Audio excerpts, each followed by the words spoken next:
महाराजा दशरथ ने दोनों वरदान सुने, पृथ्वी पर उसके बाद संभल कर कहा कि कैकेयी,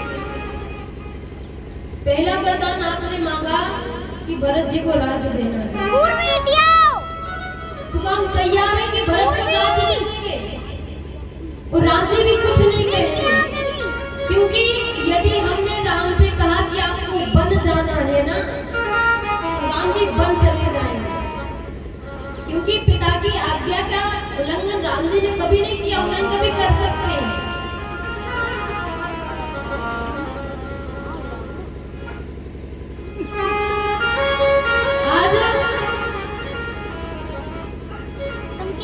स्वामी तुलसीदास जी महाराज ने तो इतना तक लिखा है,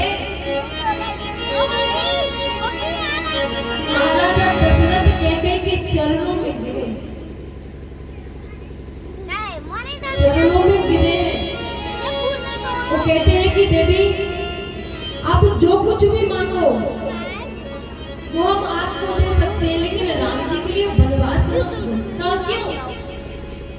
कहा राम जी यदि वनवास चले गए तो मैं अपने प्राणों को नहीं रख सकता, और एक बार यदि राम वन चले गए तो हम भी मानो अपने वनवास को चले, फिर हम नहीं रह सकते यहाँ।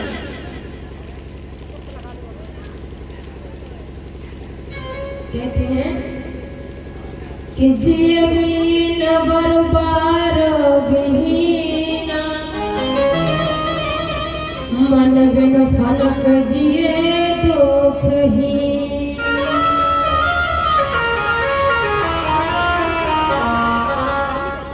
मानो जिस प्रकार मणि के बिना सर्प नहीं रह सकता, जल के बिना मछली नहीं रह सकती, उसी प्रकार यदि राम जी वनवास चले गए तो इस अयोध्या में राजा दशरथ नहीं रह सकते। मम जीवन प्रभु तुम्हारी अधीन।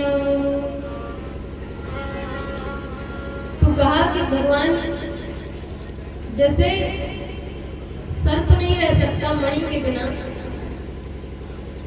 तो जल के बिना मछली नहीं रह सकती, उसी प्रकार हम भी राम जी के बिना नहीं रह सकते। मेरे जीवन का कोई उद्देश्य ही नहीं है राम जी के अलावा, क्योंकि जब मां शत्रुपा ने भगवान से मांगा था कि हमें तो वो बुद्धि भी दो, वो विवेक भी दो, वो रहना भी दो, सब कुछ दो, लेकिन महाराजा दशरथ ने तो एक ही बात मांगी थी कि जो एक पिता और पुत्र का सांसारिक प्रेम होता है, हमें तो राम जी के लिए बस वही प्रेम देना और कुछ नहीं चाहिए।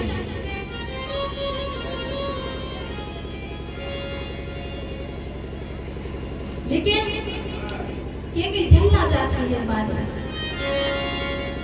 राजा दशरथ फिर जाते हैं, फिर पांव पकड़ते हैं कि रानी,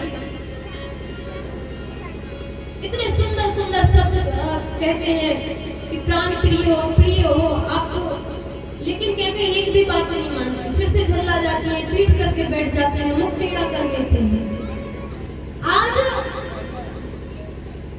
महाराजा दशरथ रोना प्रारंभ कर रहे कि शायद पीड़ा देखकर इन्हें करुणा आ जाए, उनके शरीर की कोई दशा नहीं बची, सिर्फ मांगने मात्र से। सोचो जब राम जी जाएंगे तब क्या दशा है।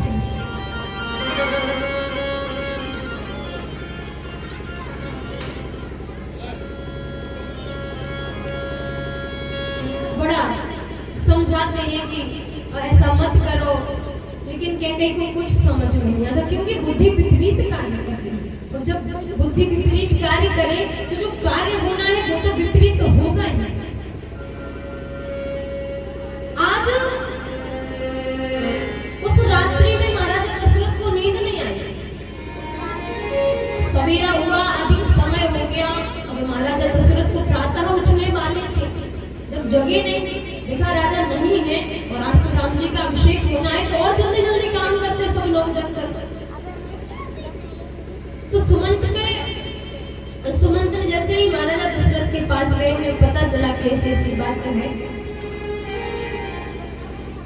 तो कहा राम जी को बुलाओ।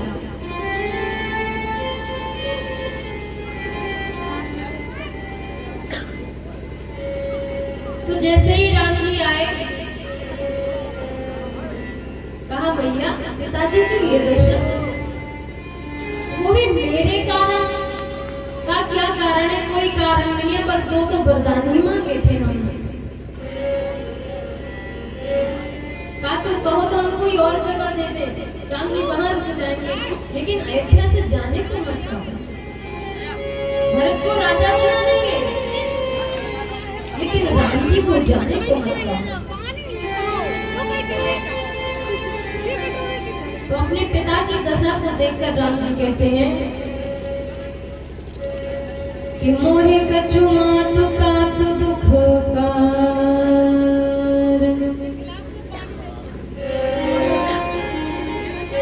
अरे पिताजी को इस तनक्षी बात के लिए, वो भी मेरी वजह से, अरे ये तो कोई कारण भी नहीं है, कभी कारण बनाया है। तुम कहते हैं कि हमने आपके पिता से तो वरदान मांगा,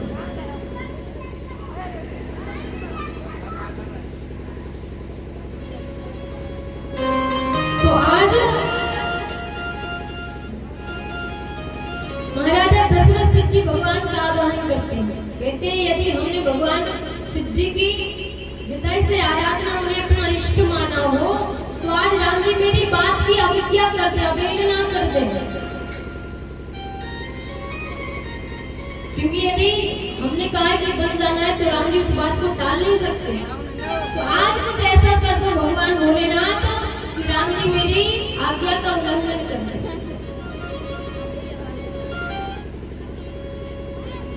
भगवान भोलेनाथ से महाराज दशरथ कहते हैं कि आशुतोष तुम ऑर्डर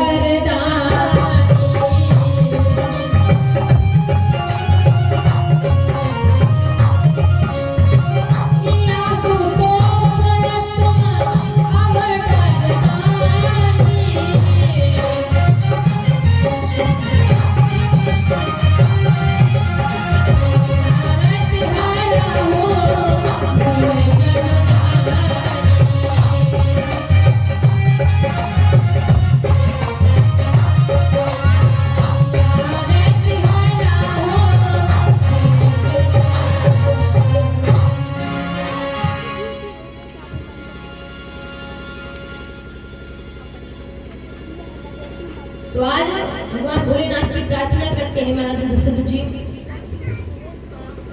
तो कहा 14 वर्ष राम वनवासी, राम जी को 14 वर्ष के लिए वनवास क्यों दिया? तो सतयुग में ऐसा नियम था, जो 20 वर्ष तक किसी के घर मकान या स्थान पर रहने, तो वहां उसका कब्जा हो जाता था। और त्रेता में यदि कोई 14 वर्ष तक किसी के घर मकान इत्यादि में रहता है, तो वहां उसका कब्जा माना जाता है। और द्वापर में 7 वर्ष तक कोई यदि रहता है, तो वहां उसका कब्जा माना जाता है। और कलयुग में तो 3 साल बताया है, लेकिन हम तो कहते हैं महाराज कई दिन रुका लो, जबरदस्त पार्टी है तो वही दिन घर के बाहर निकाल दो। आपकी तो बातें ही मत पूछो। तो जब माँ कौशल्या के पास गए राम जी,